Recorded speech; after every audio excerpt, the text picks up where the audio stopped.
Listo, Ricardo. Estamos transmitiendo.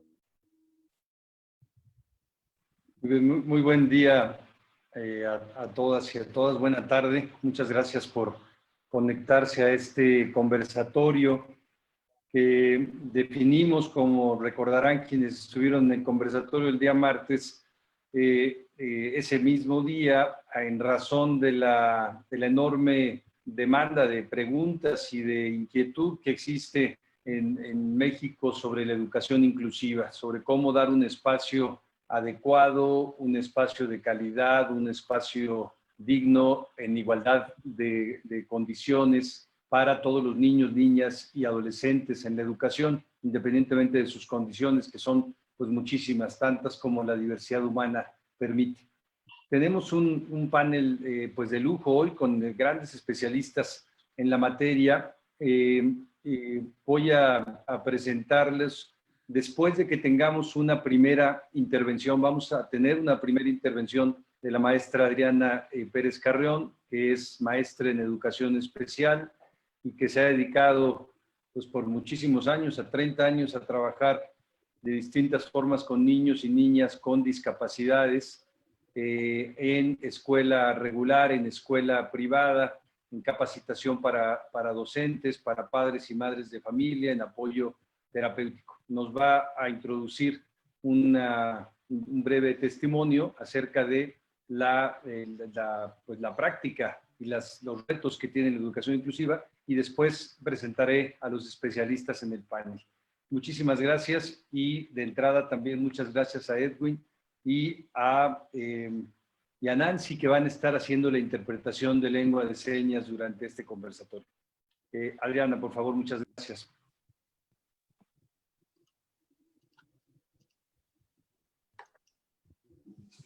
Hola, buenas tardes a todos y gracias a Cipina por la invitación para este breve testimonio.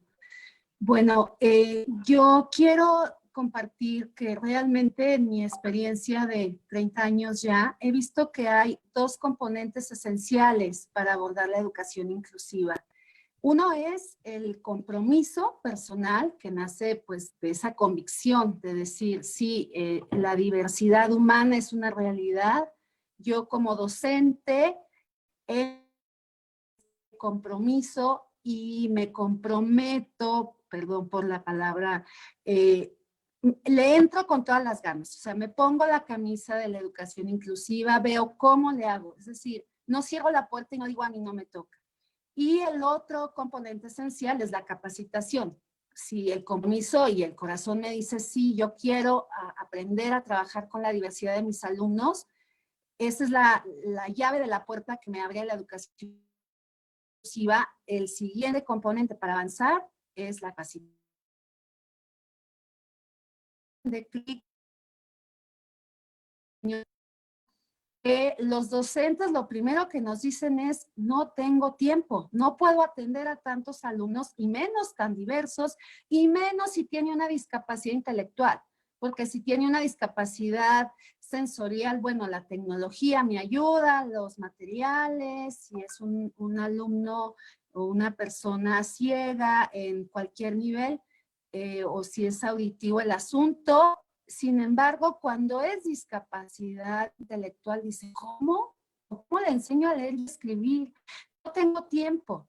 Sin embargo, la capacidad de tiempo nos la da la capacidad.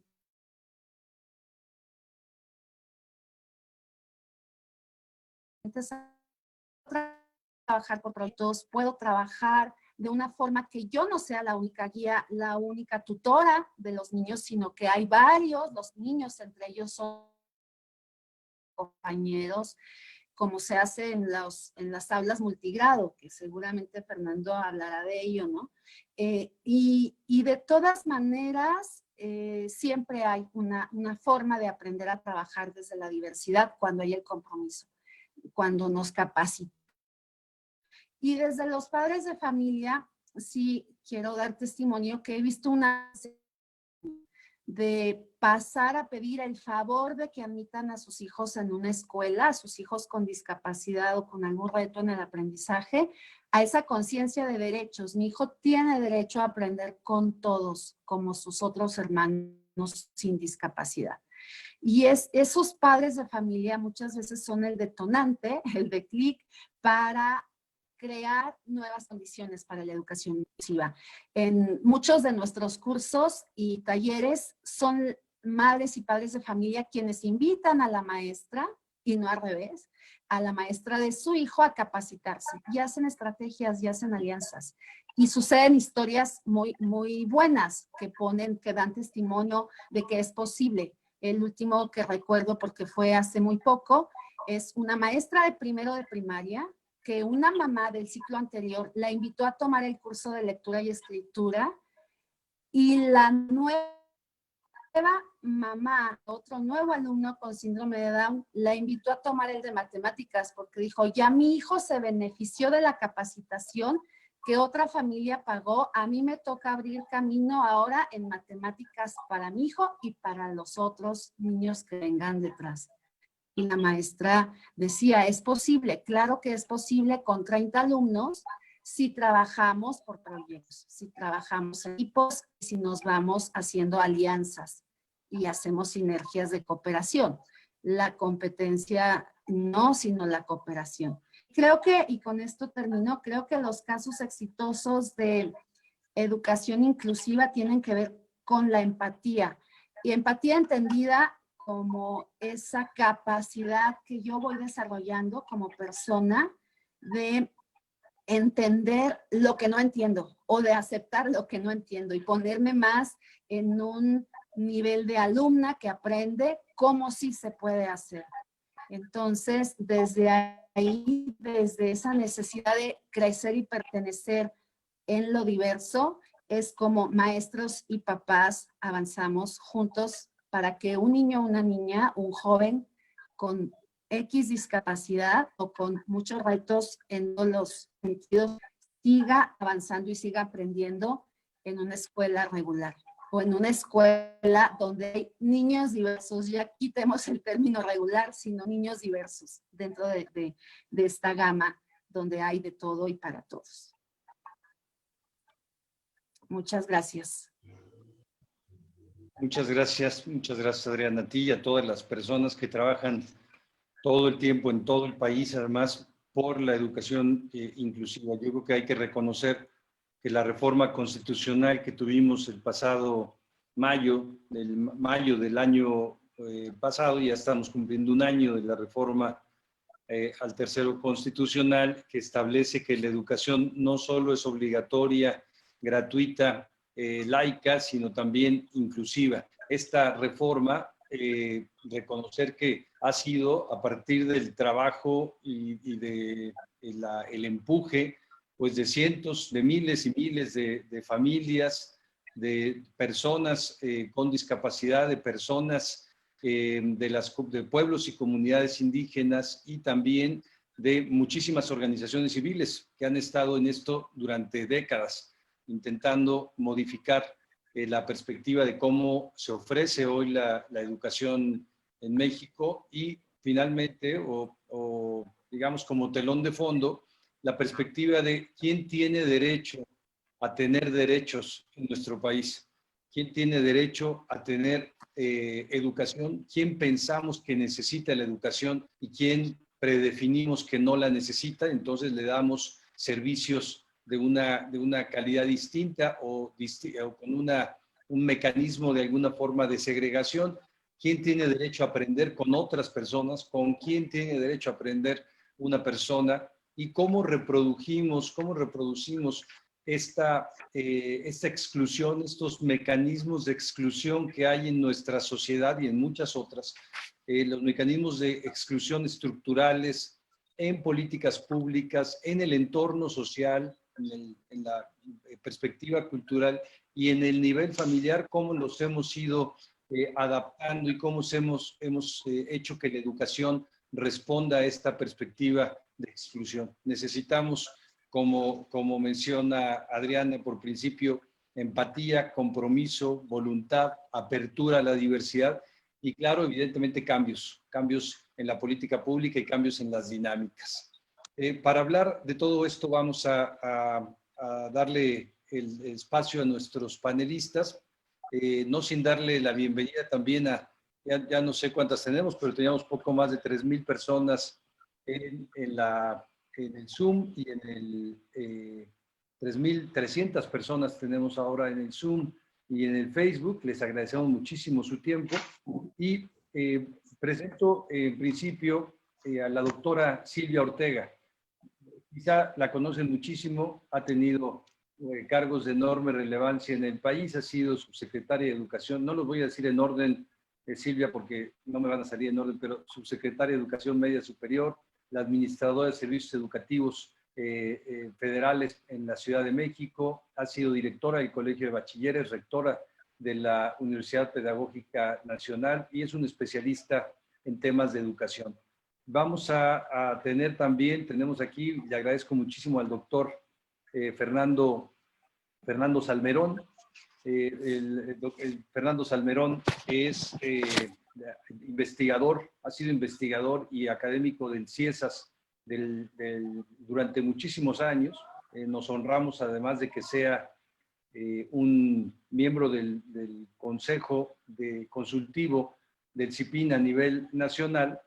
Es especialista en educación intercultural, fue durante muchos años coordinador de la educación intercultural en México desde la Secretaría de Educación Pública, es antropólogo, sociólogo y ha hecho muchísimas investigaciones en temas de antropología sociocultural.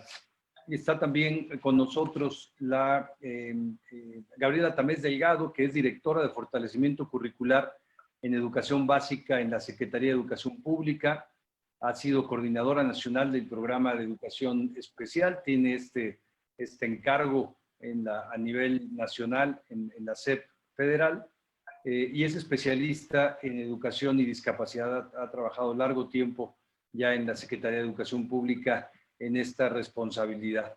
Y también presentar a la doctora Alicia de la Peña, que posiblemente también la conocen muchas de ustedes.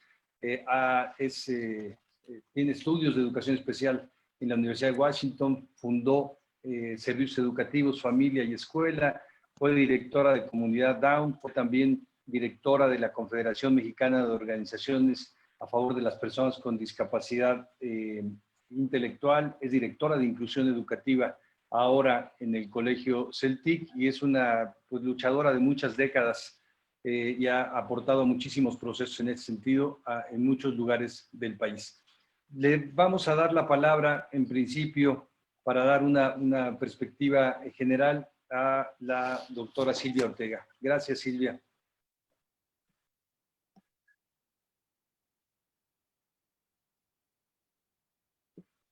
Tienes tu micrófono silenciado, Silvia.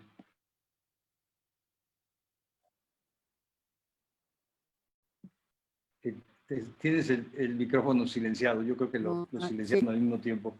Listo. Sí. No, ya está, ¿no? Ahora sí me oyen. Ya no me aparece en silencio. Perfecto. Ok. Ya se oye perfecto. Muchas gracias. Perfecto. Me da mucho gusto saludarlos. Hace tiempo que no les veía físicamente y miren, ahora tengo la ocasión de verles simultáneamente aquí en esta conversación. Le agradezco mucho a Ricardo que me haya invitado y mucho también la oportunidad, sí, iba yo a contar algunas historias, pero creo que son historias de gran tristeza porque se refieren a los niños y niñas, quiero decir, menores de 18 años, que no terminaron la educación obligatoria. Como se sabe, hace una década, y más, que en este país se decidió hacer obligatoria la educación media superior. Esto es normal en la mayor parte de los países del mundo, son 12 años de escolaridad y el preescolar. En México tenemos 3 años obligatorios del preescolar y eso aparece como, yo creo que una gran fortaleza, una decisión muy buena de los legisladores de la Secretaría de Educación Pública, muy importante para los padres y para las familias. No obstante, tenemos que reconocer el rostro, si quieren, la antípoda de la inclusión, que es la exclusión. Y este sistema educativo, como todos los que existen en América Latina y en muchas partes del mundo, es fundamentalmente excluyente. Y desde luego inequitativo. Y eso es lo que probablemente interesa más, cómo lo convertimos en efecto y como prescribe la legislación y los compromisos internacionales que hemos suscrito con la UNESCO, con los organismos de justicia.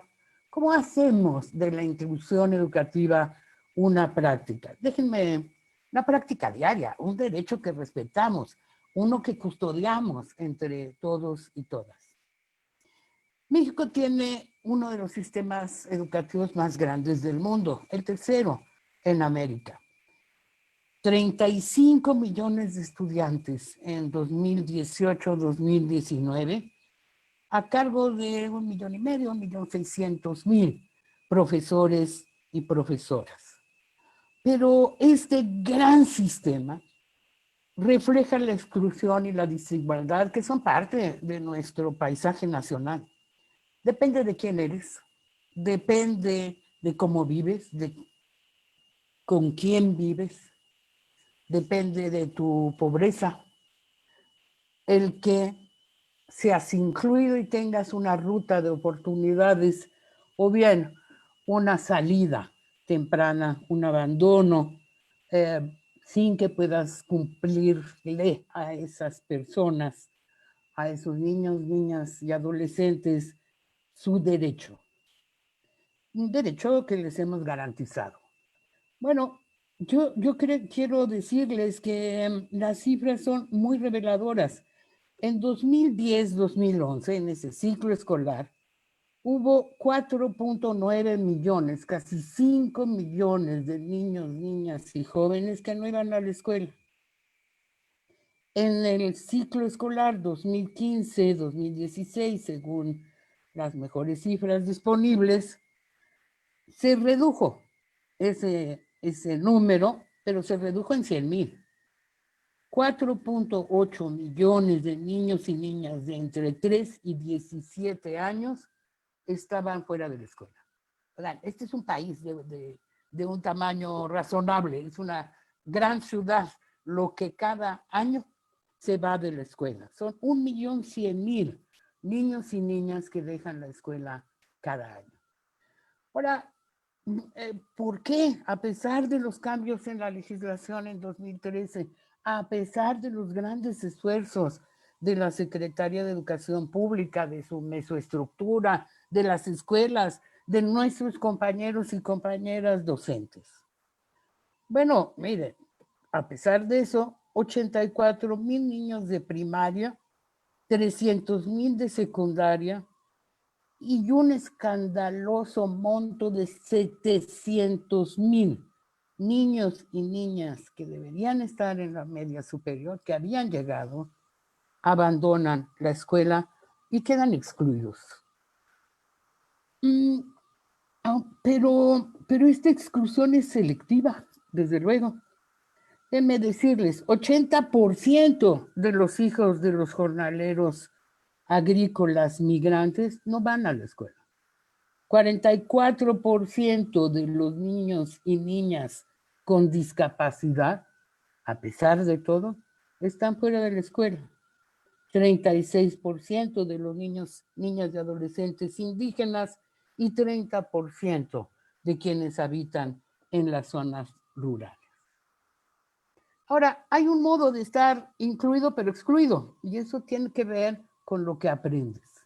Si no aprendes, bueno, pues a lo mejor ahí estás, pero estás de facto excluido.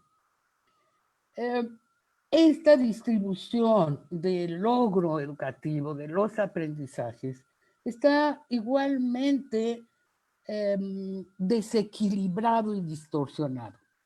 Tiene que ver con el nivel de ingresos de la familia de la que se procede, tiene que ver con el grado de marginación de la zona en la que vives, con la escolaridad de los padres, particularmente de las madres, y con la residencia rural o el tamaño de las comunidades en aislamiento.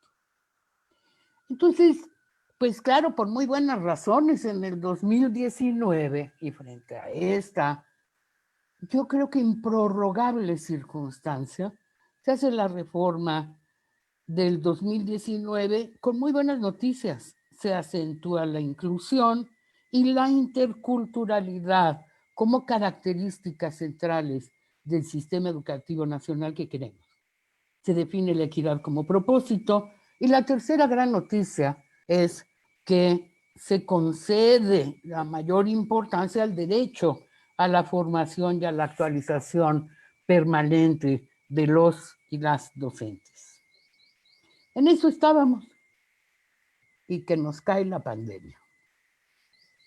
Esa pandemia que lo que hace es revelar, digamos, desnudar lo que ya sabíamos, porque esto lo sabíamos y lo sabemos desde hace tiempo, tanto que motiva un buen golpe de timón para redirigir un sistema educativo nacional que no estaba haciendo bien su tarea. Y por supuesto no la estaba haciendo para todos y todas. Bueno, como en casi todos nuestros países, hay una zona luminosa. El hecho de que estemos aquí me parece una gran noticia. Estamos pensando en el principal problema de los jóvenes, de los niños, de las niñas, de las familias, que es la alta probabilidad de que la desigualdad se acentúe. No es inevitable, ¿eh? Para eso estamos aquí, para ver cómo la vamos a paliar. Yo creo que del lado positivo también están las alternativas para dar continuidad a algo como la docencia a la distancia y con alcance a gran escala, desde la televisión, la radio, hasta las plataformas más sofisticadas. Yo, uno de los rasgos que más valoro es la gran aceptación, y no lo digo de memoria, hay encuestas sobre esto, y el esfuerzo extraordinario de los maestros y las maestras. Una vez más, los maestros y las maestras que conocen a sus alumnos, que los aprecian, que comprenden que son su motivo profesional, han hecho un esfuerzo extraordinario. Y me parece también que es revelador un nuevo tipo que apunta a un nuevo tipo, mejor, de nexos con los padres de familia, particularmente con las mamás, ¿eh? Un interés genuino de las familias por la educación, por recobrar la promesa de la movilidad y también de la buena ciudadanía y una preocupación por acompañar a sus hijos e hijas. Pero ¿dónde están los peligros? ¿Dónde están los contrastes que amenazan con esta profundización de una situación inaceptable que ya era y que se puede agravar? Miren, en la región centro-occidente, y cito cifras de Les Dicerna del despacho Valora, solo 10% de los estudiantes están sin contacto con los profesores. El 90% de los estudiantes tienen algún contacto y tienen posibilidades de dar continuidad a, vamos a decir, a su tarea académica. Pero esto en el sur no pasa. En los estados del sur-sureste, más de la mitad de los estudiantes no pueden tener contacto con sus profesores. ¿Contacto para qué? Bueno, desde clases virtuales hasta consejitos por consoladores, fraternales, solidarios, por el WhatsApp, mensajes de SMS, en fin. Mientras que en los colegios particulares, los profesores dedican el 60% dedica 6 o más horas a estar frente a grupo, digamos, en otros lugares, en otros recintos, particularmente en el sur-sureste, otra vez Solo 30% de los profesores tienen la posibilidad, porque ellos mismos no tienen los dispositivos de comunicación que se requieren, solo 30% pueden estar en contacto con sus alumnos. Los docentes además reportan incertidumbre, una sobrecarga tremenda para quienes son profesoras y madres de familia. Y también vemos ya la demanda de los padres de familia por tener más herramientas para acompañar a sus hijos e hijas. ¿Qué preocupa? Y con esto voy cerrando. Preocupan los resultados de aprendizaje. Preocupa que ese abismo se ensanche. Preocupan las brechas de desigualdad que puedan no cerrarse sin una acción determinante, disciplinada y conjunta. Preocupa que la tecnología, en lugar de residencia, el estrés laboral de profesores y la inequidad de género sean rasgos que ya estaban allí, pero que se magnifiquen. Los estudiantes de la educación media superior, les quiero decir, reportan sentimientos de soledad, de enojo, de tristeza, de miedo, pero también de compasión. Y algo que es luminoso, la abrumadora mayoría quiere regresar a su escuela. De nosotros depende que no regresen a lo mismo. De nosotros depende primero buscarles a todos, animarlos, y esa es parte fundamental de la inclusión. Tendremos que paliar y acompañar el impacto socioemocional en todas las comunidades escolares, especialmente en los jóvenes y, claro, en los maestros. Vamos a necesitar de flexibilidades, de antiburocracia, de empatía, de acompañamiento a todos y de atención diferenciada. Debemos prever un regreso con restricciones, pero también con oportunidades. Sí, solo sí. Oímos la voz de los maestros y de los jóvenes. Aprovechamos esta insólita comunicación con los padres de familia. Aprovechamos el interés de los colegas, profesores y profesoras para prepararse porque no se sienten con todas las herramientas y la resiliencia para enfrentar esto, que será duro, pero que es posible. Yo no quiero decir que es una oportunidad, pero hagamos de ello una ocasión para hacer de nuestra educación espacios inclusivos, compromisos, protección para las comunidades y, por supuesto, junto con los organismos y muy particularmente con INCIPINA, convertirnos todas y todos en garantes del derecho a una educación inclusiva. Muchas gracias. Muchas gracias, Silvia. Pues hay tanto que retomar de lo que dijiste.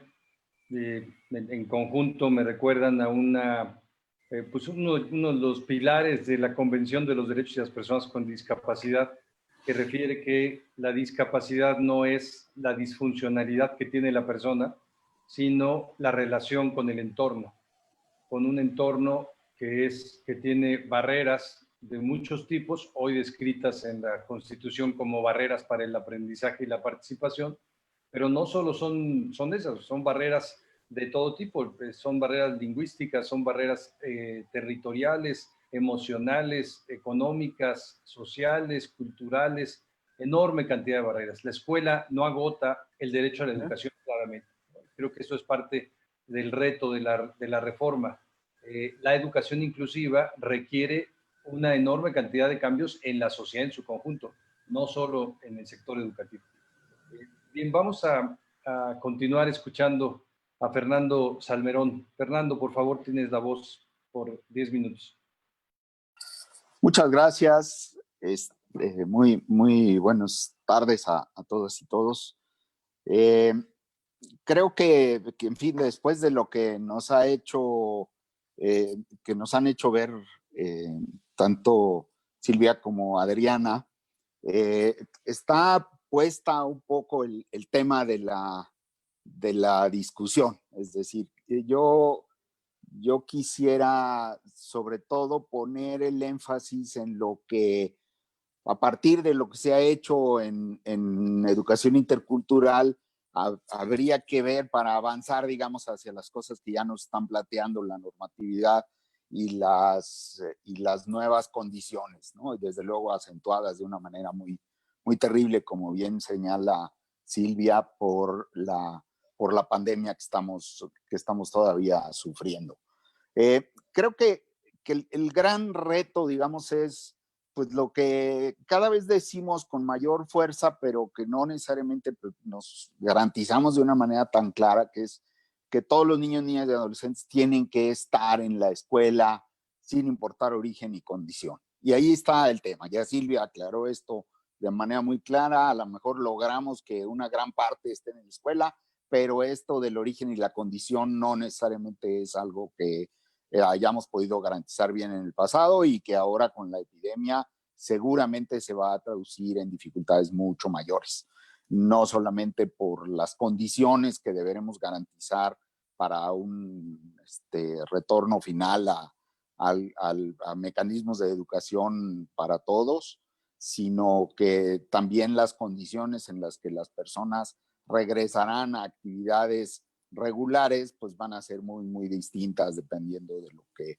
ahora está sucediendo. Pero me parece que esto es clave. Ahora, no es suficiente, digamos, no es solo necesario que todo el mundo esté en la escuela, sino que además tenemos que lograr, como se ha insistido mucho también, que permanezca en la escuela y que egrese en los tiempos en los que estaba previsto. Estas son las otras dos condiciones a las que Silvia se refirió con muchísima claridad. Creo que son muy importantes. Y luego, pues tenemos que garantizar que la calidad de la educación que allí recibe, pues también sea relativamente pareja, y esta parejura, pues se debe ver sobre todo en términos de la utilidad que para todos y cada uno de ellos tiene lo que reciben en la escuela. Y ahí es donde entramos otra vez en dificultades muy importantes, porque no es lo mismo las necesidades de todos en cualquier, dependiendo de origen y condición. Y esto es algo a lo que hay que ponerle atención en la escuela, es decir, en las escuelas. No es algo que se pueda resolver, en mi experiencia, desde la Secretaría de Educación o desde las medidas nacionales o internacionales. Es algo que se tiene que resolver en la colaboración directa entre los maestros y las maestras y las comunidades. Creo que Adriana se refirió a esto de manera muy, muy clara al principio. Esto es general para todos, pero es mucho más acentuado en los alumnos que requieren una atención particular a la diversidad, tanto a la diversidad cultural y lingüística como a la diversidad en términos de discapacidad y de otras condiciones, ¿no? Pero ciertamente la discapacidad, y entre ellas la discapacidad intelectual, es un problema muy importante de atender, ¿no? Entonces creo que ahí es donde está el tema. Ahora, ¿cómo es que esto habría que hacerlo? Me parece que un elemento que ya han señalado también quienes me antecedieron en la palabra es que es importante incorporar de manera explícita principios y elementos que nos permitan, por un lado, reconocer que estas diferencias requieren atención específica y atención que tiene que ser diversa, tanto a la diversidad cultural y lingüística como a la diversidad de capacidades. Y esto es un tema fundamental. Y para esto es que quizás lo que resulta clave es que tenemos que comenzar por empezar a pensar en modelos de atención escolar que incorporen esta diversidad. Hemos avanzado muchísimo en los últimos años, pero nos faltan, yo diría, años luz, las formas que esto debe asumir. Es decir, creo que cada vez más tenemos que avanzar hacia la incorporación plena de estas diversidades en los mecanismos educativos. Y ahí me parece que hay algunas cosas que hemos aprendido en educación escolar, en educación intercultural, y yo diría que mucho de esto, en algún momento que hubo un diálogo particularmente fuerte cuando en un momento se pensó que educación intercultural y educación especial deberían formar parte de un solo y compacto grupo dentro de la educación. Y hubo discusiones muy interesantes con rechazo de ambos lados, de que decían de ninguna manera un indígena es una persona con discapacidad, yo no estoy dispuesto a colaborar con quienes lo ven así, y del otro lado que decían, sí, traten ustedes de ver si una persona, por mucho que abre otra lengua, tiene un problema de discapacidad intelectual. Y estos dos extremos claramente nos pusieron a pensar mucho en estas cosas, pero hay unos temas que me parece que son fundamentales. Uno primero es que, y ya lo señaló Adriana de manera muy clara al principio, tenemos que tomar conciencia de que existe una problemática que hay que atender. No podemos hacer como si no existiera. No podemos decir nada más que sí, hay que atender a la diversidad, ¿no? Hay que ver que atender a la diversidad requiere compromisos y requiere también capacitación y requiere una revisión permanente de lo que estamos haciendo. Creo que ahí han insistido mucho los documentos de la UNESCO en el sentido de que estamos hablando de procesos que tienen etapas, pero que también tienen que ser de alguna manera circulares o retroalimentadores de los mismos procesos. Es decir, es necesario explorar qué es lo que sucede y qué es lo que sucede probablemente a nivel de cada escuela, porque cada escuela va a tener condiciones distintas, cada escuela va a tener características distintas en las que puede avanzar hacia la exploración y el análisis de lo que ahí sucede. Pero después, estas mismas condiciones pues tendrán que hacer planes sobre cómo es que esto se hace. Entonces, el primer tema es tomar conciencia de que hay una problemática y que esta problemática tiene que ver, y con énfasis distintos, pero tiene que ver muchas veces con que hay relaciones que son desiguales.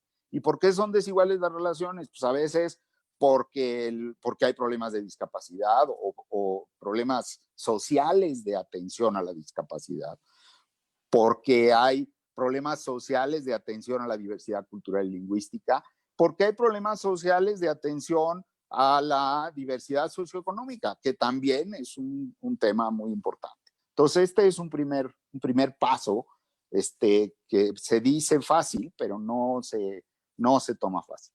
A partir de ahí es que entonces sí podemos comenzar a promover actitudes de respeto hacia estas diferencias y de comprensión, es decir, nadie puede respetar algo que no conoce. Ese es un tema que la educación intercultural ha venido sosteniendo desde hace muchos años. Si alguien no conoce el asunto, pues no hay manera de que le tenga respeto. Entonces, el primer punto es tratar de hacernos conscientes a todos de que ahí hay cosas, que ahí hay elementos que debemos atender.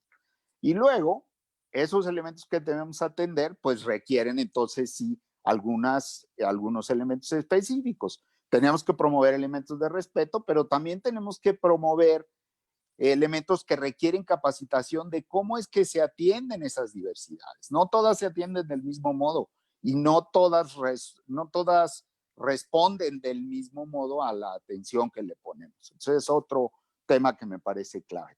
Ahora, por otra parte, también creo que hay una cosa que hemos aprendido tanto en educación especial como en educación intercultural, que es que la diversidad tiene que verse como una ventaja pedagógica. El hecho de incorporar y de hacernos conscientes de que tenemos esas diferencias, eso nos da ventajas en el proceso educativo, aunque cueste trabajo, aunque se requiera capacitación, aunque se requiera un compromiso más grande. Todos esos son elementos que tienen que estar ahí, pero que nos deben dar la posibilidad de enriquecer el proceso a partir de lo que sabemos.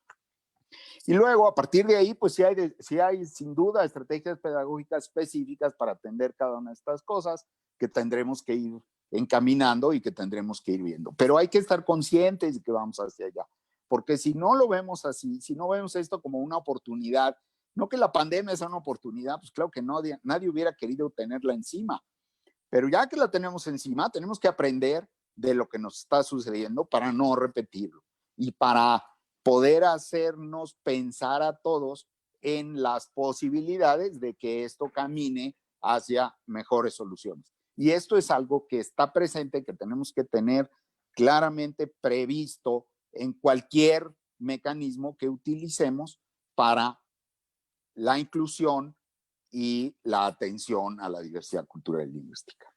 Creo que por ahí me detengo ahora.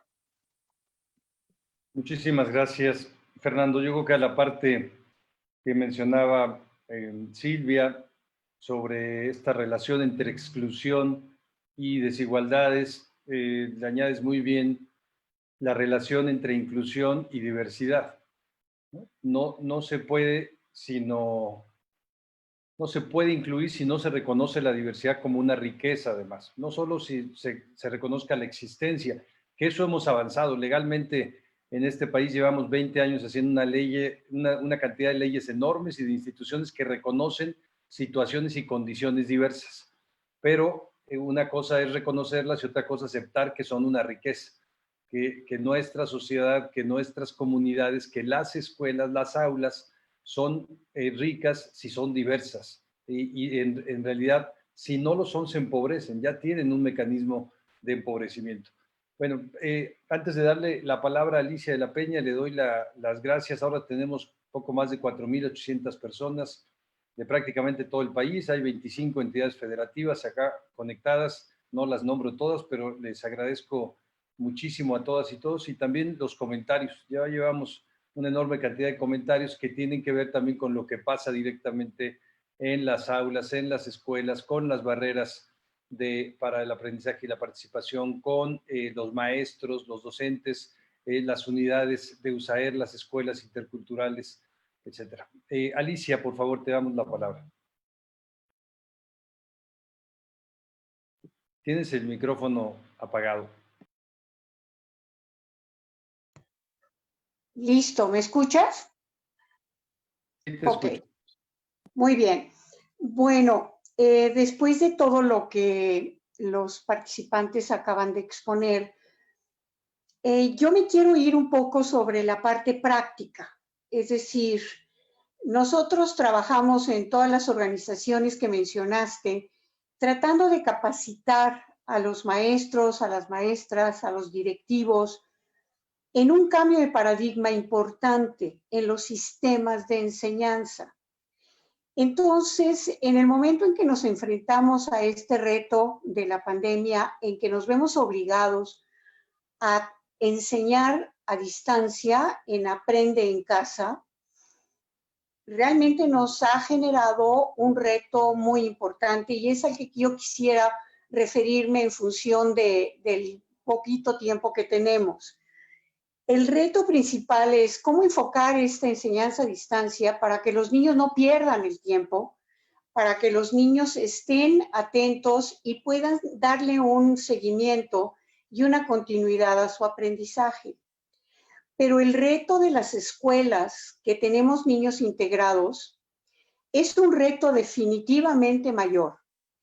Es un reto en el cual nos enfrentamos a que como colegios, como escuelas, somos responsables de todos los alumnos y desde el momento en que aceptamos a chiquitos con algún tipo de discapacidad, hablando de la condición de discapacidad y sobre todo de discapacidad intelectual, tenemos que tener este cambio de paradigma que nos está forzando a hacerlo si es que no lo quisimos hacer antes. Y la barrera principal es precisamente cómo enfocar esta diferenciación, cómo diferenciar y cómo diversificar la enseñanza para que esta enseñanza de la asignatura y del tema que sea pueda ser accesible a todos los alumnos. Yo les mandé una pequeña presentación porque es un poco el compartir con ustedes la experiencia que estamos teniendo en CELTIC. En CELTIC, el Colegio CELTIC es la transformación que hicimos de Comunidad Down como escuela de educación especial al Colegio CELTIC como una escuela inclusiva incorporada a la SEP, en la cual la dinámica es el estudio en las aulas de niños con y sin discapacidad. Me voy a referir a los niños sin discapacidad como niños regulares para poderme entender. La siguiente, por favor. Entonces, nuestra barrera principal es metodológica. Es decir, la Secretaría de Educación, y lo comprobamos como escuela que estamos incorporados y que tenemos muchos niños con alguna discapacidad, no hemos encontrado en 7 años de práctica un obstáculo por parte del sistema educativo. Es decir, el problema en última instancia está dentro de las escuelas. En las escuelas es donde la parte de política, práctica y cultura tiene que hacer sus ajustes para poder aceptar los niños con esta diversidad. La siguiente. Hay algunas recomendaciones que estamos haciendo a las maestras y que nos están sirviendo sobremanera. Les estamos pidiendo a las maestras que hagan una planificación por sesión diaria para enviárselo a la familia. Aclaro, estamos hablando de grupos integrados donde existen 2 o 3 niños con discapacidad intelectual. Por lo tanto, esa ficha informativa tiene que ser empática con las posibilidades de comunicación de la familia.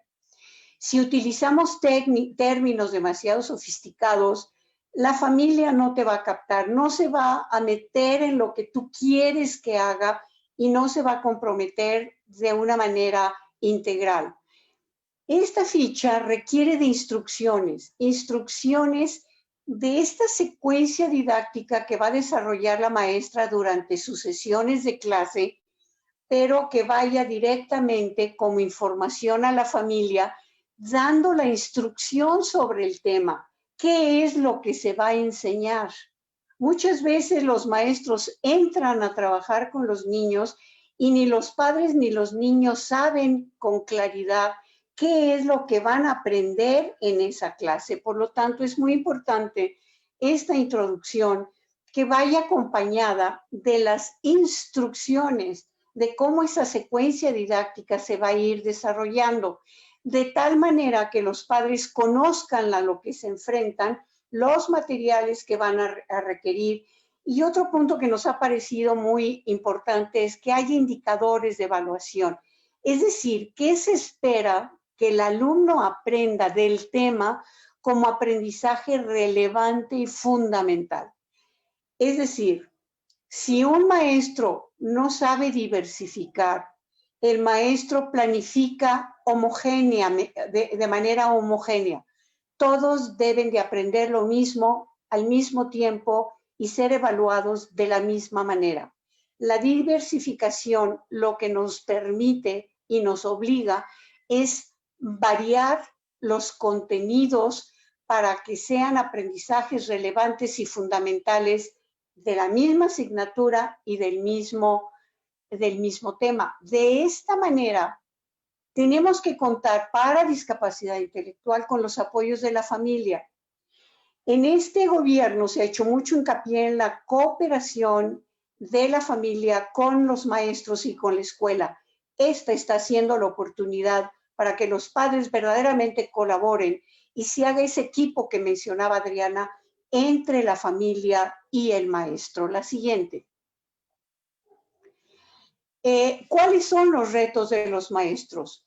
El conocer el perfil de su grupo. Los maestros ya vivieron con su grupo 2 trimestres, por lo tanto ya conocen cuáles son las fortalezas y ya conocen dónde están los puntos de partida para el aprendizaje programado a objetivos más específicos de los niños que pueden presentar estas condiciones.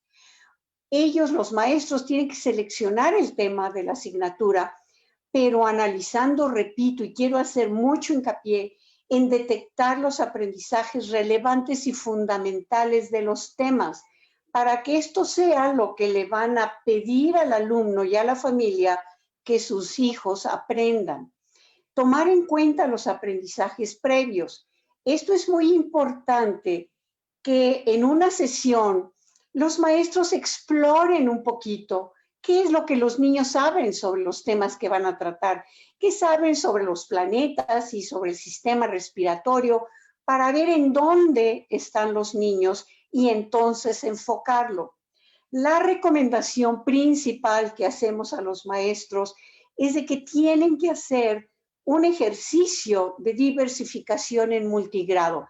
Es muy sencillo visto de esta manera y la doctora Tomlinson es su recomendación principal.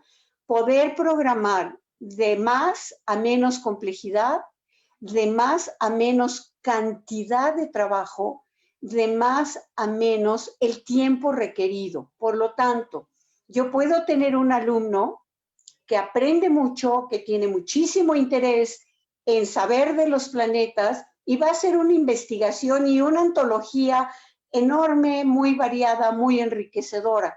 Pero voy a tener niños que necesito que sepan los puntos fundamentales y lo más básico del tema de los planetas. Por lo tanto, este manejo en un ecualizador de más a menos en complejidad, cantidad y tiempo requerido nos permite ver con claridad en qué consiste esta diversificación. La siguiente.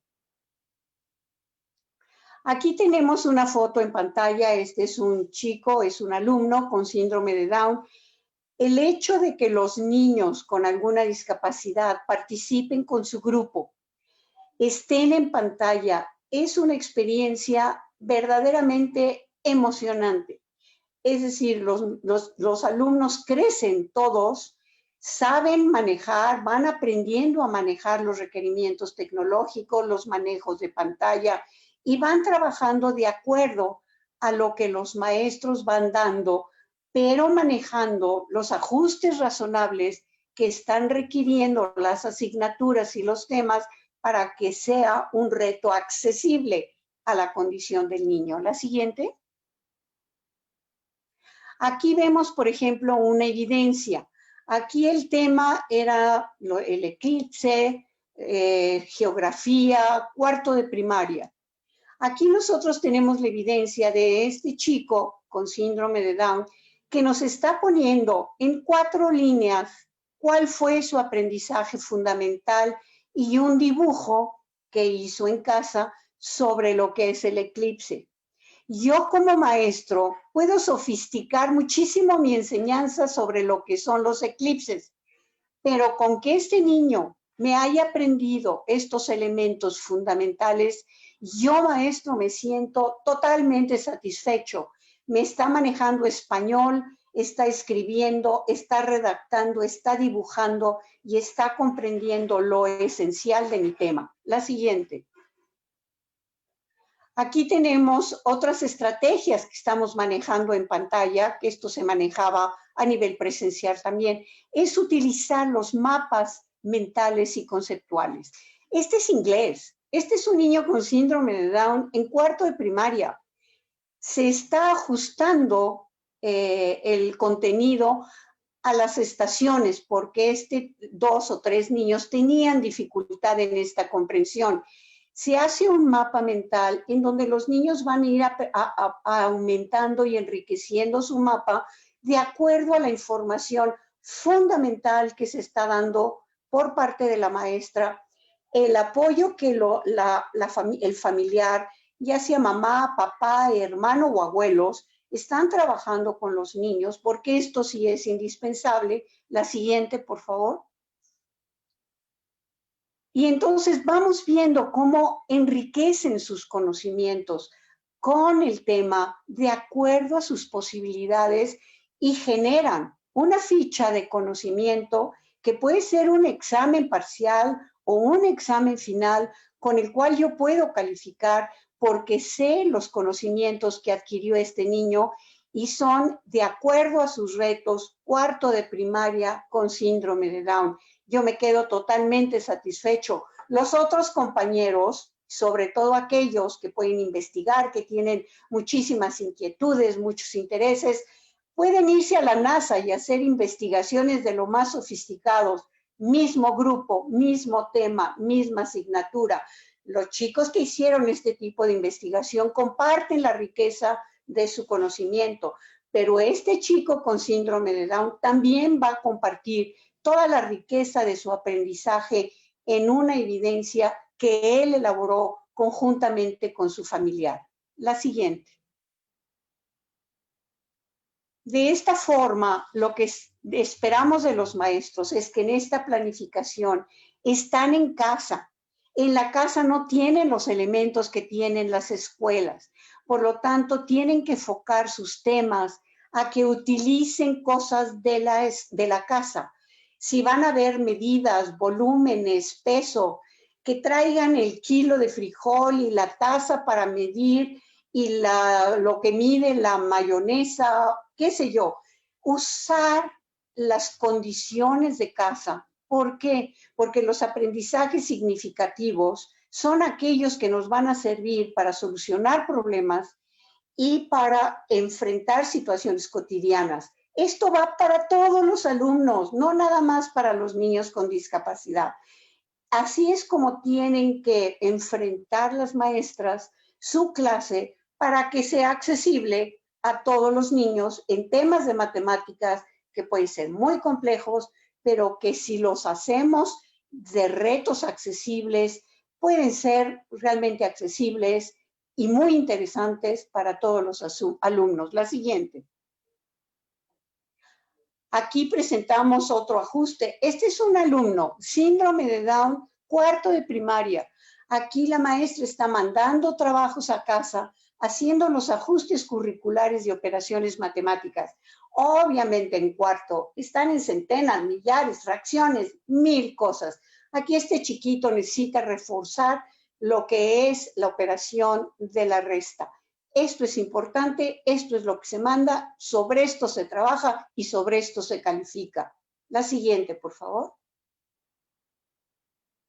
Aquí tenemos otro ejemplo, se dio todo lo que es el COVID-19, todo lo que es el aparato respiratorio. Lo que se les pide a los niños es, en una figura humana que ellos pueden dibujar junto con su familia, cuáles son los aprendizajes fundamentales. ¿Qué son los pulmones? ¿Cómo respiro? ¿Cómo me debo de cuidar? ¿Qué significa la sana distancia para que entonces el virus no entre a mis pulmones y no me enferme? Ese es el aprendizaje fundamental. Otros chicos, repito, pueden hacer investigaciones muy profundas sobre aspectos médicos y participan y colaboran y enriquecen el aprendizaje. Esa es la diversificación, enriqueciendo el aprendizaje de todo el grupo. La siguiente. Alicia. Sí, aquí nada más termino con esto. Okay. Esto es la biografía. Biografía, se rifaron. La maestra, para un chico con síndrome en primero de secundaria, le tocó Leonardo da Vinci. La maestra sí tuvo el cuidado de mandar un texto, unas preguntas y enfocarle al papá 5 puntos para que pueda hacer la investigación. La siguiente, por favor. Esta es la evidencia que tuvimos de este niño. Primero de secundaria, Leonardo da Vinci. Fue excelente el reto cultural y lo hizo muy bien. La siguiente. La siguiente. Bien, nada más algunos puntos fundamentales. La flexibilidad en movimientos de los grupos. Tenemos que mezclar a los grupos completos integrados con posible necesidad de grupos alternos. ¿Para qué? Para enfocar objetivos específicos en español, o sea, en lectura, escritura y matemáticas, y tener los apoyos individuales que en un momento dado se pueden estar requiriendo. Flexibilidad en ajustes razonables, en su secuencia de la maestra, en la claridad de las instrucciones, en los apoyos que los alumnos pueden tener, manejando ilustraciones, mapas, etcétera, para dar los aprendizajes fundamentales del tema de la asignatura. Y lo último es flexibilidad en la evaluación. Yo comencé diciendo que la Secretaría de Educación ha dado tal posibilidad de manejo con una autonomía para la escuela lo suficiente para decir, este alumno con este aprendizaje sobre este tema, yo puedo darle una calificación aprobatoria que maneje su autoestima y que realmente refleje su esfuerzo, su participación, su comportamiento, con las instrucciones precisas que la familia y el alumno van recibiendo. Y todo esto ir formando la carpeta de experiencias. La carpeta de experiencias va a ser la mayor riqueza que todos los alumnos deben de ir construyendo para que en el regreso a clases, sea cuando esto sea, ¿no?, los alumnos puedan exponer lo que aprendieron. Y estos son los elementos que los maestros van a tener para que junto con los 2 trimestres anteriores puedan dar calificaciones y podamos sacar adelante el ciclo escolar. Esto en general es lo que quería yo compartir con ustedes. Muchas gracias. Muchas gracias, Alicia. Vamos a escuchar a Gabriela Tamés antes de después hacer otra ronda para ir respondiendo muchísimas preguntas, inquietudes que han llegado. Realmente son cientos. La última vez que vi teníamos 1,500, pero yo quisiera centrar que hay mucha inquietud, Gaby, sobre si realmente vamos a poder hacer inclusiva la educación, y un tanto referida a niños y niñas con discapacidad. Sí, ¿eso qué va a implicar para los niños y niñas con discapacidad múltiple? Si el mandato ahora constitucional implicará la desaparición total de la educación especial. Y yo quisiera solo decir previamente que recordarán ustedes que un transitorio de la reforma constitucional del año pasado definió que había que hacer una estrategia nacional de educación inclusiva. Esa ya se hizo, ya se publicó, pero es realmente una estrategia que requiere un desarrollo, pues hasta llegar al detalle que acaba de mencionar Alicia. En realidad, si no se llega al mecanismo a través del cual el docente, la familia y el niño o la niña interactúan para realmente incluirse de manera cualitativa en la educación, pues la estrategia puede ser una definición general, definiciones generales. Hemos tenido algunas y van cambiando, realmente han ido incidiendo, no con la velocidad ni con la profundidad que necesitamos aún, por eso tenemos el panorama que ya se describió, pero ahora creo que tenemos una gran alternativa. Y yo quisiera decir que igual que los derechos, la inclusión no va en contra de ninguna de las personas. La inclusión solo puede ir a favor de todas las personas, sobre todo aquellos que viven mayormente excluidos. Gaby, por favor, tienes la palabra. Gracias, Ricardo. Buenas tardes a todos. Perdón, Gaby, sí. Te interrumpo un segundo. Voy a irles pasando a los otros panelistas, mientras tú hablas, preguntas que han llegado del público para después de tu intervención. Gracias, Gaby. Perfecto, gracias. Pues buenas tardes a todos. Me da mucho gusto, pues no solo que me hayan invitado, sino que hayas propuesto este panel, Ricardo, y que CIPINA lo esté abordando, ¿no? Porque es un tema que nos interesa a muchas personas que trabajamos en el sector educativo, pero también a muchas familias, que yo de lo que más conozco es el tema de educación especial, así es que a muchas familias que tienen hijas o hijos con discapacidad o con aptitudes sobresalientes o cualquier otra condición que los pone bajo ciertas circunstancias en situaciones de vulnerabilidad en la escuela. Bueno, antes que nada, quiero dar un saludo de parte del subsecretario de Educación Básica, el maestro Marcos Bucio Mujica, que me pidió que les hiciera extensivo el saludo y que obviamente pues está muy contento también de que estemos hablando sobre este tema. Respondiendo a tu pregunta, porque creo que por ahí puedo empezar y me parece que es un buen momento para aclarar el tema. Al día de hoy, por lo menos yo no conozco un documento o algo que señale con puntualidad que hay que desaparecer la educación especial. Creo que esta interpretación de que tenemos que transitar de la educación especial hacia la educación inclusiva, como se dijo en otros tiempos, ha hecho pensar que la educación especial como servicio, como modalidad, como sistema, como profesionales que están para apoyar al sistema, ¿no?, en su conjunto, eventualmente tienen que desaparecer para que todo, digamos, se normalice o se regularice en un tipo de escuela, pues que sea totalmente, como digamos, como estandarizada y abierta a la diversidad con los parámetros que normalmente conocemos.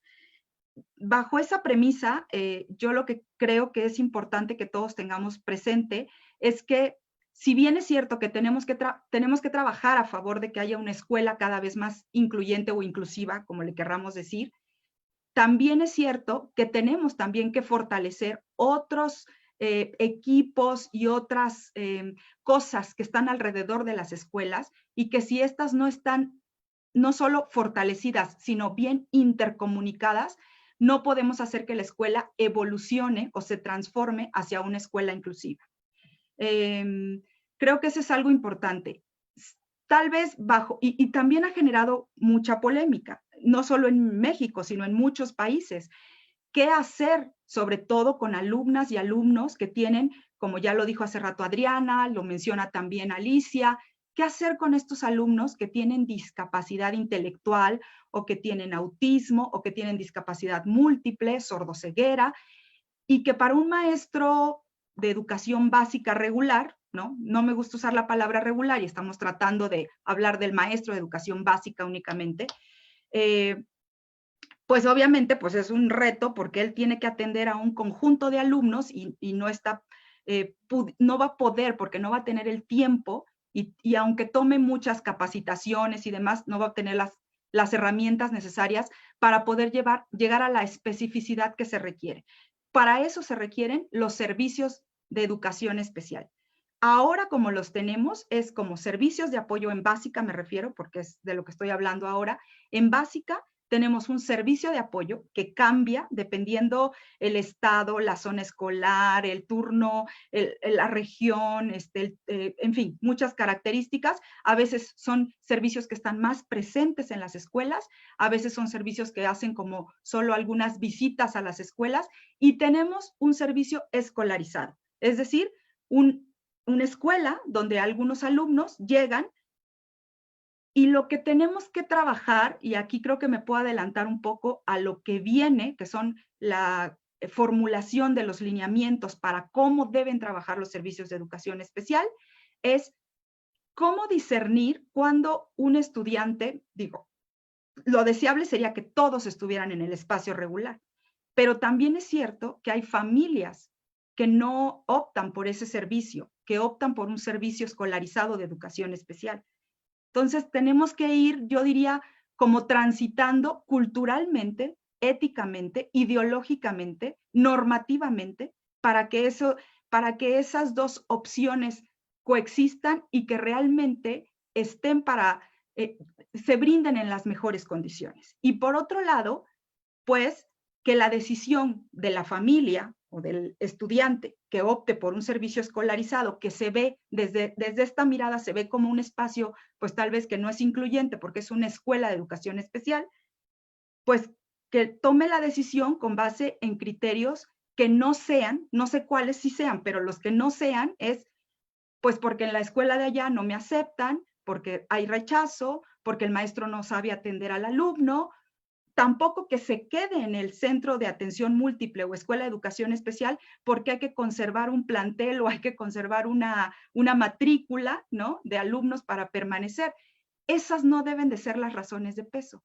Y eso tiene que ver con un cambio cultural, pero también con un cambio, obviamente, en las políticas, ¿no?, educativas y de financiamiento de la educación. Entonces, yo diría que tratando de responder a esa pregunta, pues hay polémica, porque hay quienes defienden a ultranza que existan estos dos espacios educativos y hay quienes prefieren que todo, vaya, desde una mirada de el derecho a la educación, todos transiten hacia la escuela regular.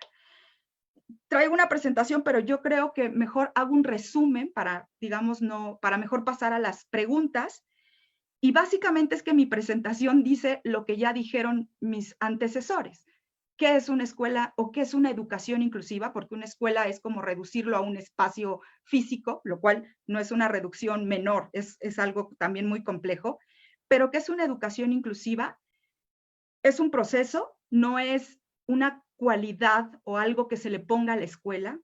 Es una transformación constante, por lo tanto, y que se tiene que transformar ese espacio educativo en muchos sentidos, en lo cultural sobre todo, porque creo que eso es lo que detona todo lo demás, las prácticas sobre todo. Es la construcción de una escuela o de un centro escolar o comunidad escolar donde todos caben, y no solo los estudiantes, sino también las familias que ahí participan y los maestros que ahí laboran y cualquiera que quiera llegar a esa escuela y aportar algo. Es un posicionamiento ético, no es un modelo, no es una estrategia, no es la última línea del renglón de una ley, no, es un posicionamiento ético ser incluyente, ser inclusivo. Está asociado al logro educativo. Debemos ir como también rompiendo esta idea de que si incluyo a los diferentes, pierdo el estándar, ¿no? Baja la calidad educativa. Soy honesta, creo que a lo mejor al principio sí genera crisis y obviamente puede generar baja en la calidad educativa, incluso problemas de convivencia en la escuela, pero hay que trabajar para eso, para que justamente la inclusión se vuelva en un valor que eventualmente ponga a la escuela o a la comunidad educativa en otra posición. Y también es la articulación de esfuerzos. Creo que ese es, y por eso la dejé al final, es la parte, digamos, más importante. La inclusión no es un asunto del maestro o maestra o psicólogo o trabajador social o pedagogo que fue contratado para atender a los diferentes. Es el trabajo en conjunto donde cada quien tiene un nivel de responsabilidad y todos tenemos que trabajar por esta escuela en común, con un mismo lenguaje, con prácticas que no es que sean iguales, porque a unos les toca hacer una cosa y a otros nos toca hacer otra. Alicia ya puso ejemplos. Hacer ajustes en el aula, para algunos maestros es algo cotidiano, sencillo. Para otros puede ser algo muy complejo. Para hacer un ajuste para un alumno que a lo mejor yo digo, bueno, es que va un poco atrasado, falta mucho, los papás no apoyan, pues el ajuste puede, perdón por lo que voy a decir, puede ser menor. Para un alumno que no ve, que no se desplaza de manera autónoma, que come por sonda en el estómago, que convulsiona si no toma un medicamento, que habla otra lengua o que no escucha. Es decir, todo eso se va complejizando y por lo tanto, pues para eso es que se requiere gente que sea especializada, pero no que trabaje de manera aislada, sino que sea especializada en un engranaje de gente que tiene que participar. Y ahí es donde creo que vale mucho la pena hacer el énfasis en lo que Adriana ya decía hace rato, el compromiso, la colaboración, la responsabilidad compartida o la mirada en común. Creo que desde ahí yo dejaría como mi participación para dar pie a otras preguntas, porque creo que además, pues ya, digamos, mucho se ha comentado del tema y mejor le damos avance al tema. Gracias, Ricardo. Muchas gracias, Gaby. Vamos a invertir un poco el orden, porque Fernando ya tiene las preguntas, ya se las envié.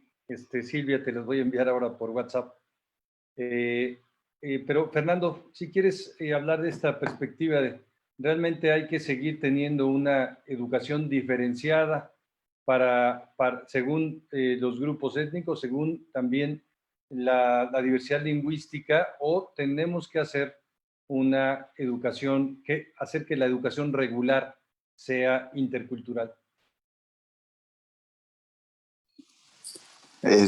Muchas gracias por la pregunta. Creo que yo ya me metí una vez en problemas por responder esta misma pregunta hace años y a lo mejor hoy voy a volverme a meter en problemas.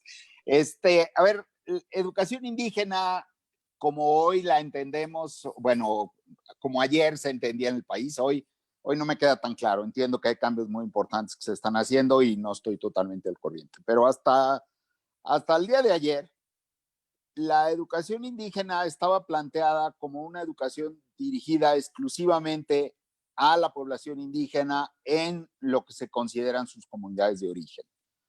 No está dirigida a los estudiantes indígenas que están fuera del sistema de educación indígena. Y hay muchos estudiantes indígenas en escuelas regulares, tanto en las regiones consideradas tradicionalmente como indígenas, como desde luego fuera de ellas y cada vez más en las ciudades. Entonces, eso ya nos plantea un primer problema de que cuando las escuelas de educación indígena se diseñaron, pues se diseñaron para una realidad que hoy no es la misma. Y eso nos debería llevar a revisar claramente ese planteamiento. ¿Por qué digo que no es la misma? Primero, porque tenemos muchos estudiantes indígenas o de origen indígena que están fuera de esas escuelas. Y luego, porque esas escuelas también han recibido estudiantes indígenas que ya no son como eran antes. Sí, tenemos muchísimos registros de estudiantes indígenas que hoy tienen el inglés como primera lengua, por ejemplo, y su lengua nativa como segunda lengua, y el español viene a ser una tercera lengua. Entonces eso ya nos cambia radicalmente el panorama, y esto es cada vez más frecuente.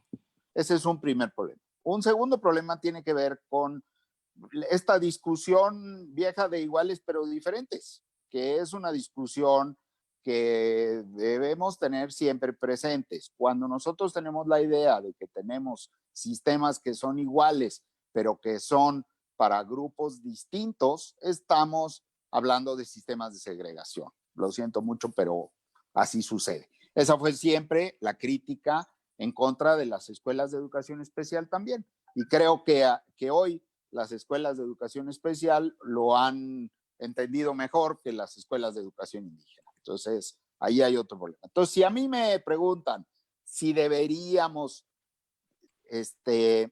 cerrar la educación indígena, como dice la pregunta, mi primer brinco sería sí, pero eso no quiere decir que haya que desaparecerla. Lo que quiero decir es que tenemos que transformarla. Es decir, a mí me parece que sería mucho más útil tener un sistema nacional de educación que estuviera mucho mejor dispuesto para atender a la diversidad, tanto a la diversidad cultural y lingüística como a la diversidad de capacidades, y que tuviera grupos especializados que apoyaran a la atención de esta diversidad en todas y cada una de las escuelas, con independencia de dónde se encuentren.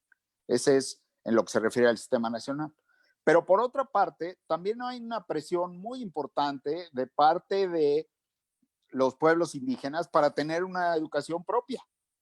Y quizás también por allí habría que caminar en algún sentido.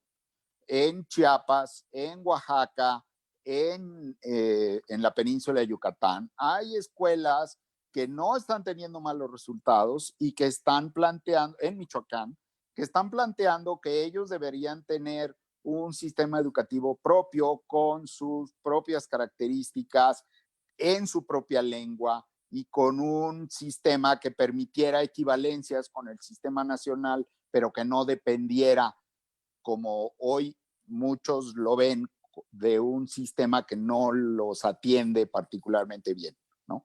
Entonces creo que hay estos tres problemas sí nos tienen que llevar a repensar con mucho cuidado el sistema de educación indígena que como hoy o como hasta hace un par de años existía, ¿no? No digo que haya que desaparecerlo, pero sí hay que pensarlo de una manera mucho más cuidadosa. Y creo que el esquema que están siguiendo, como ahora oíamos justo en el caso de Alicia, algunas de las que eran escuelas de educación especial, hacia donde tenemos a todos los alumnos en una sola base educativa, pero con atención particular que viene no solamente de especialistas, sino también de una relación muy, muy cuidadosa con los padres, con los papás y las mamás y con la comunidad. Eso nos puede abrir un espacio realmente muy, muy interesante de trabajo para incorporar a las diversidades en la escuela. Entonces creo que sí habría que repensarlo y caminar hacia un sistema mucho más abierto, que no segregue, que es la gran crítica, ¿no? Muchísimas gracias, Fernando. Les voy a pedir a las casi 5,000 personas que están conectadas que aguantemos un poquito más porque tenemos programado terminar 14:30, pero no nos da tiempo. Hay muchísimas preguntas, no vamos a poder abordarlas todas, claro, pero que nos den unos 10 minutos más, un poco más, para poder tener algunas intervenciones de los panelistas. Silvia, por favor. Gracias. Bueno, obvio de tiempo, yo quiero responder a esta pregunta de qué hacer en las zonas de alta marginación con la atención a niños y niñas con necesidades educativas especiales. Bueno, y allí sí quiero responder con una historia, con una experiencia.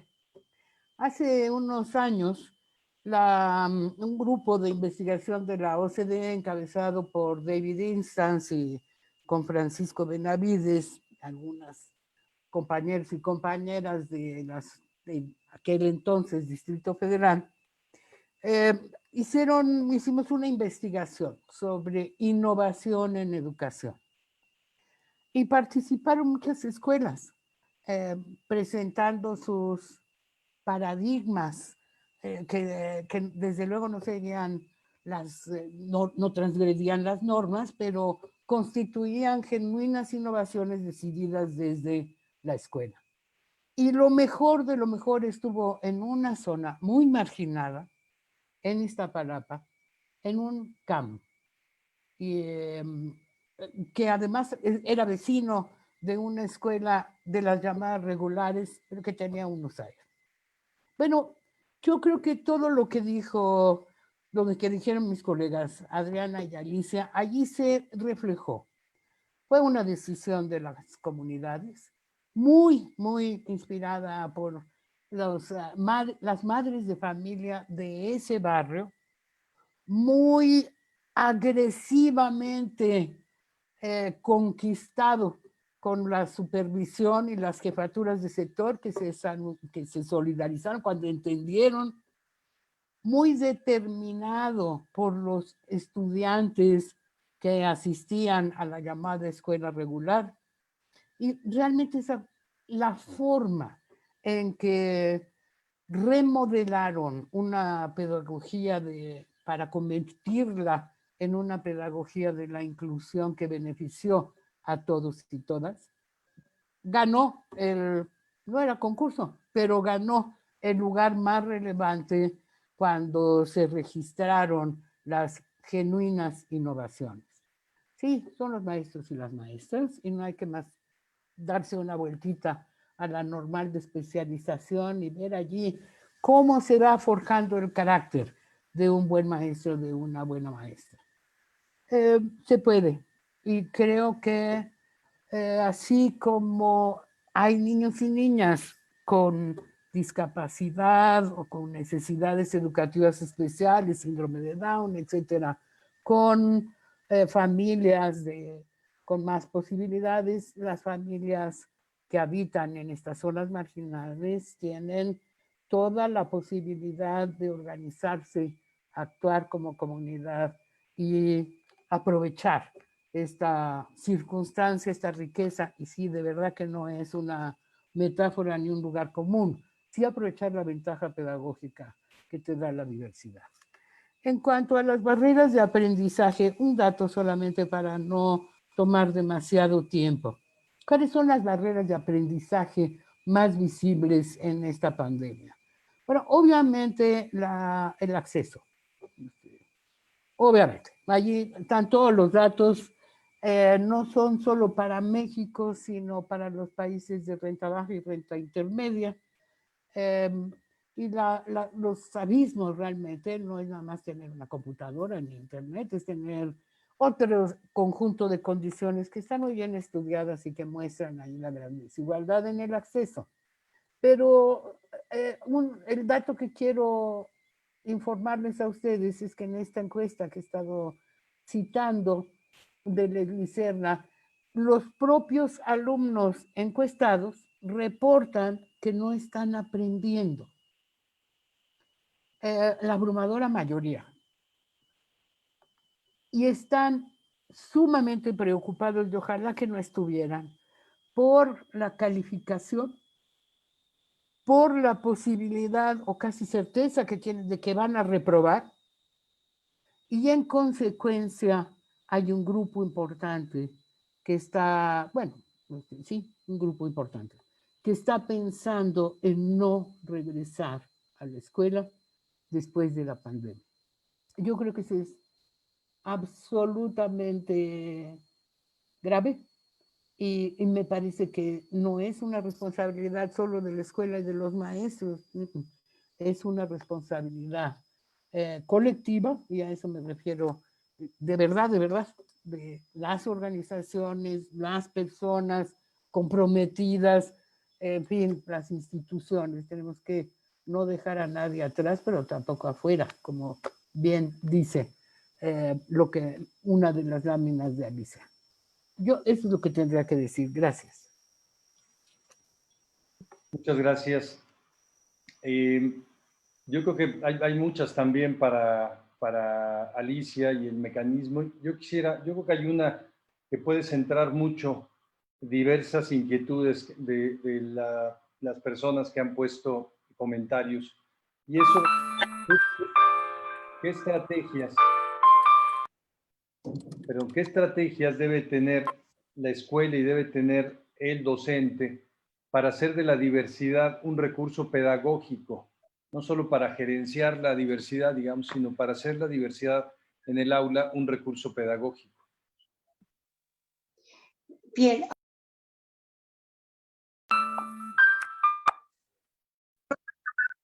Escuché la primera parte de la pregunta, si me la puedes volver a repetir.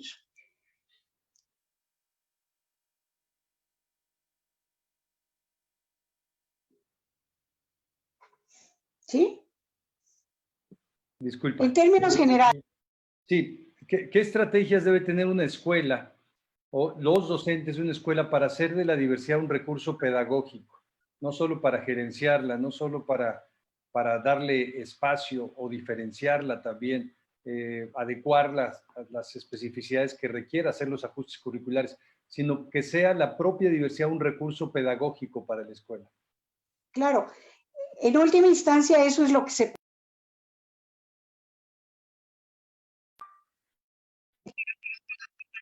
sea la forma de enseñar para todos los alumnos. Yo la dificultad que veo es que en México nos come la historia. Gaby también no me dejará mentir, esta parte de inclusión que antes era integración es a partir de 1995. Entonces se enfocó hacia la discapacidad. Por lo tanto, de 95 al año 2000, podíamos haber concretado toda la metodología del trabajo diversificado en función de discapacidad. Alrededor del año 2000 cambian los términos de integración a inclusión. Y la inclusión ya somos todos. Todos los alumnos tienen diferentes estilos de aprendizaje, tienen talentos diferentes, tienen formas de comunicación. Hay una diversidad en cada uno de nuestros estudiantes. Ese es el nivel en el que el mundo está tratando de incursionar. Allí, obviamente, los maestros deberían haber aprendido a cómo diversificar frente a la discapacidad para entrar en múltiple diversidad a nivel de raza, a nivel de idiomas, a nivel de religiones, a nivel de preferencias, qué sé yo, para entonces abordar realmente el contexto de diversidad en un aspecto global e integral. Entonces, el riesgo que nos corremos los que trabajamos por la discapacidad es que está el reto de la diversidad de todos los demás problemas y grupos, que la discapacidad pudiera correr el riesgo de volver a quedar al final de la línea. Y esto es lo que no queremos que suceda, sino que la discapacidad siga siendo el tema prioritario de las escuelas y junto con la diversidad ir aprendiendo a respetar las diferencias de cada uno de los alumnos, independientemente de la causa, la razón o lo que motiva.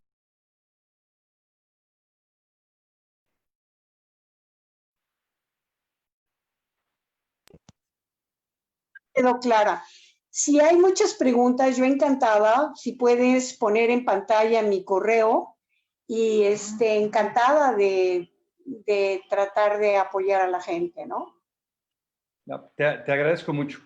Pondré el tuyo y de quienes quieran, porque sí tenemos una gran cantidad de inquietudes y afortunadamente esto además está grabado de tal manera que también vamos a poder hacer una sistematización de estas para la Secretaría de Educación Pública, que creo que muchísimas van a ser de mucha utilidad.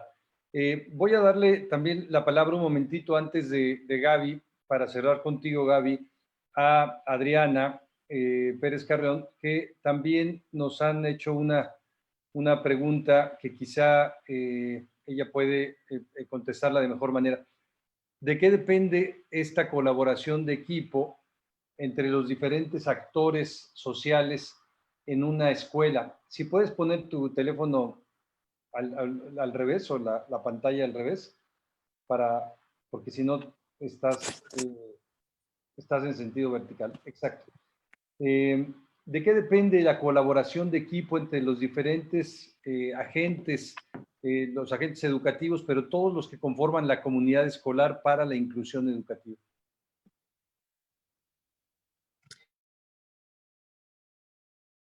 La pregunta es muy buena. Creo que depende todo de la parte humana de cada quien. Y ahí entra la sensibilización, que no pasa solamente por entender que es un derecho, por entender el concepto, por saber ya lo que tengo que hacer, lo que me piden las políticas públicas en cuanto al mandato, la ley, etcétera, sino por querer y por poder yo tocar mi parte humana. Es decir, a mí, ¿qué me implica tener un alumno indígena en mi salón?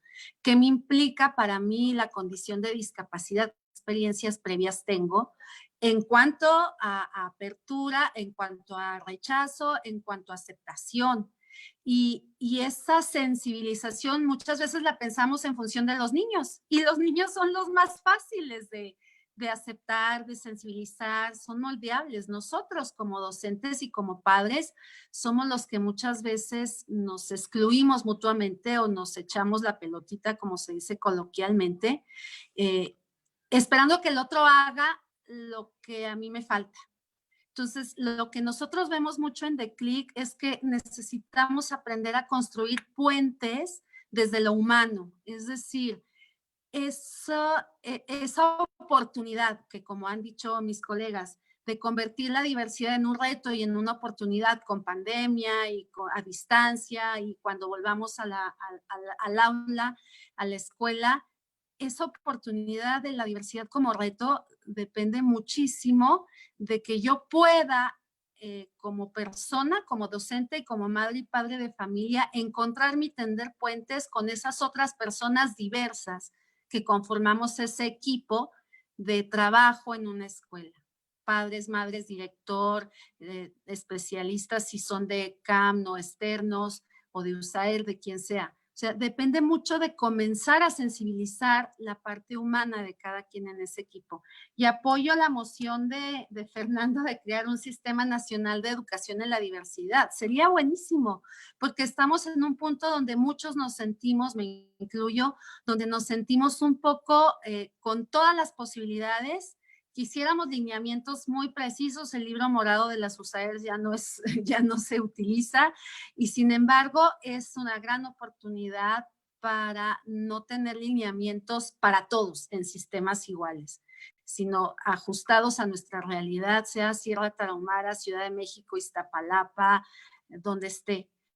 Como dice Silvia, se puede, hay experiencias que lo validan, que lo comprueban, y hay que tocar nuestra parte humana de sensibilidad para hacer equipo. Hay que dejar de confrontarnos y empezar a cooperar desde lo que cada uno puede aportar, desde lo que cada uno sabe, desde lo que cada uno le representa la diversidad del alumnado, y hacer alianzas. Lo que yo no sé, quizás lo sabe mi compañera de junto que tuvo a este mismo alumno el año pasado, o la que viene, que no quiere tenerlo, empezarle a invitar para que aprenda a hacer todo este aprendizaje diversificado.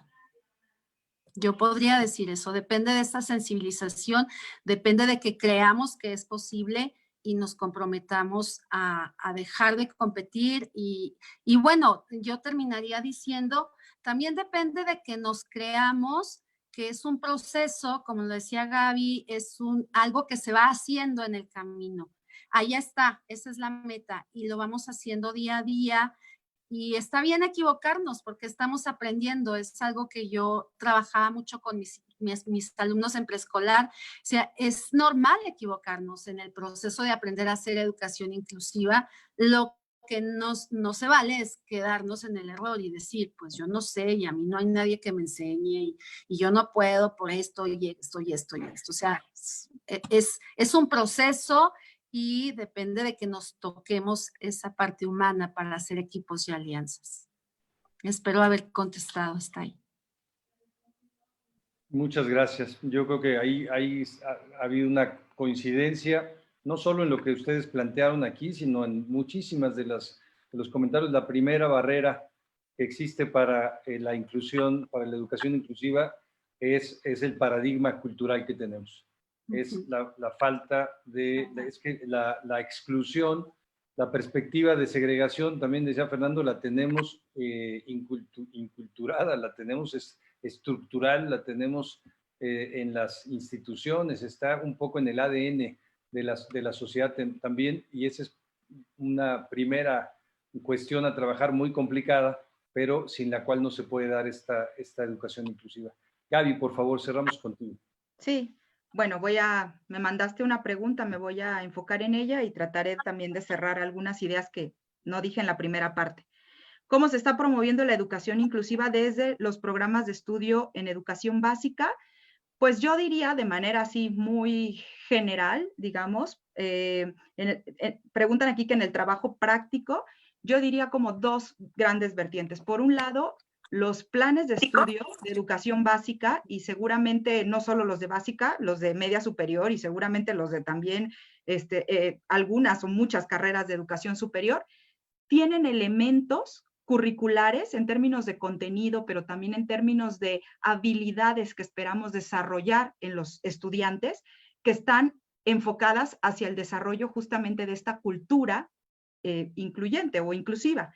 Es decir, son temas que se tocan desde diversas perspectivas, desde la formación cívica y ética, pero también desde el reconocimiento de otras lenguas, pero también desde la parte histórica, ¿no? Cómo los estudiantes tienen que ir entendiendo que esto de los derechos humanos, pues no es algo que surgió así nada más de la nada o por capricho de alguien, sino tiene todo un proceso. Entonces, todos estos elementos, digamos, teóricos, conceptuales y que además se convierten en un contenido que se puede poner en la práctica, pues está puesto en el currículo. Ahora, cómo lo entienden los maestros y cómo lo llevan a la práctica los docentes, ese es, digamos, otro reto, pero está puesto ahí. Eso sería, digamos, para todos los estudiantes, ¿no? Y por otra parte, en la parte de cómo hacer que el currículo que al final de cuentas norma los aprendizajes que hay que aprender a través de los grados escolares, ¿no?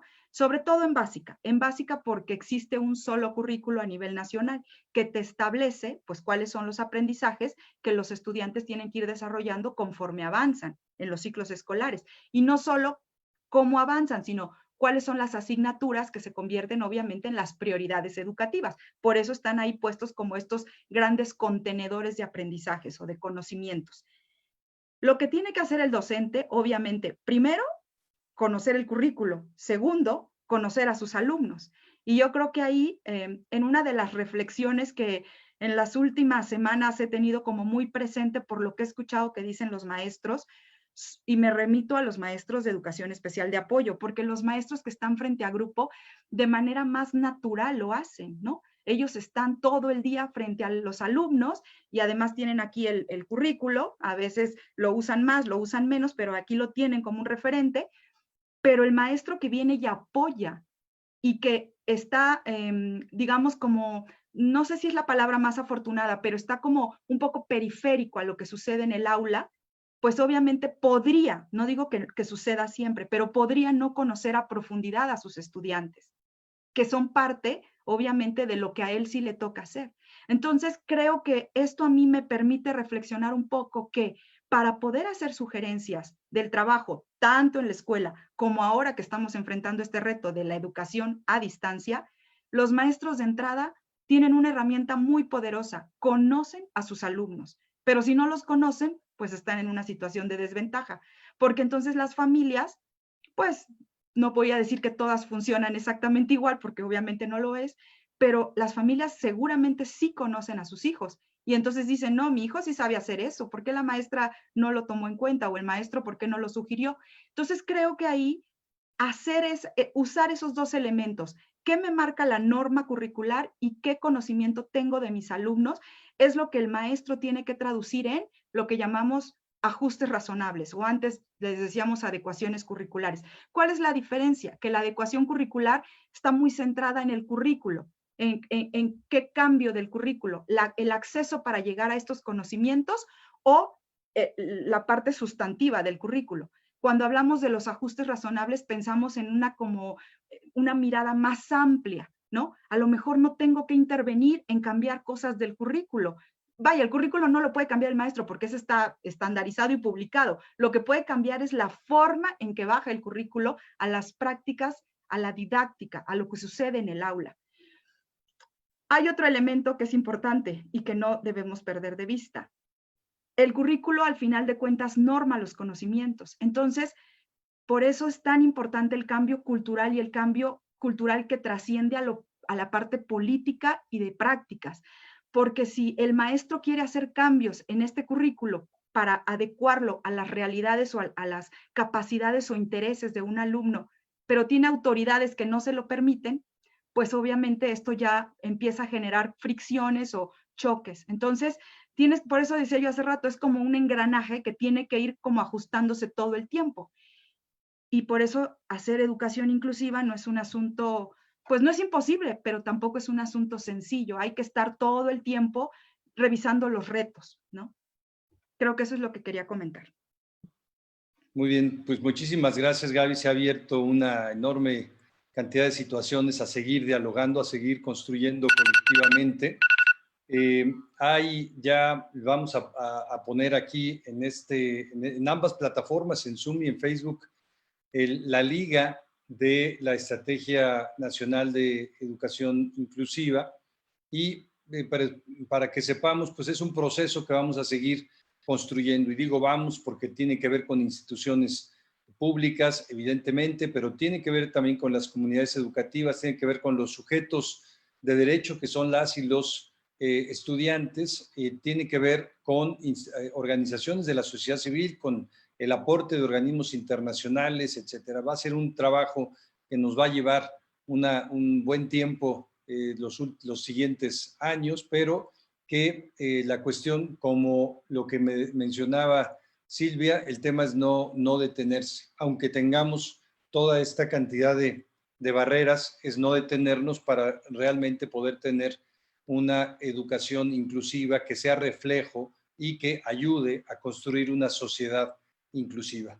Muchísimas gracias a Gaby, Silvia, Alicia, Adriana, Fernando, también a Nancy y a Edwin que hicieron la traducción a lengua de señas mexicana, y les invito, tenemos el próximo conversatorio el próximo martes 2 de junio, vamos a hablar de la intervención ahora para el regreso pues no solo a clases, el regreso a la vida cotidiana, la intervención en las comunidades vecinales. ¿Qué vamos a hacer para avanzar en este tema y garantizar los derechos de niños, niñas y adolescentes? Y pues darles el agradecimiento de parte de la Dirección General de Asuntos Religiosos de la Secretaría de Gobernación y de la Secretaría Ejecutiva del CIPINA. Ambas instancias hemos organizado estos ya 12 conversatorios y decirles que siguen en línea para que se puedan seguir tanto mirando, se pueden seguir comentando, también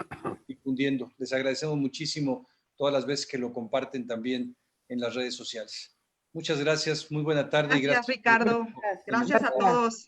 Gusto de verlos. Igualmente, bye. Muchas gracias, mucho gusto saludarlos. Fernando, igualmente.